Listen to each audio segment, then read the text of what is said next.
Globally, peatlands have been undervalued. They're beautiful and kind of awe-inspiring.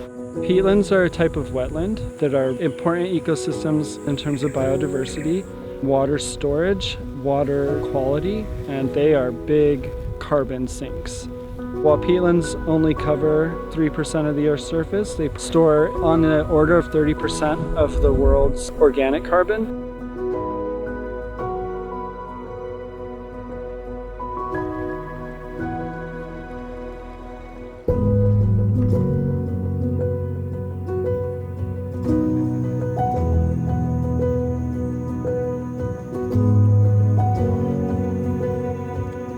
Ketika sekat kanal dibangun, maka air akan tertampung itu. Jadi pertama untuk pembasahan.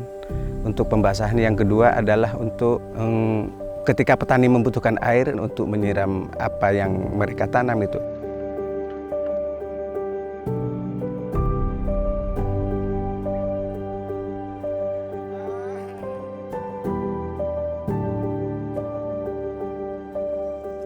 Manfaat lainnya adalah untuk mencegah kebakaran. Ketika tanah sudah basah, maka kebakaran akan mengurangi gitu.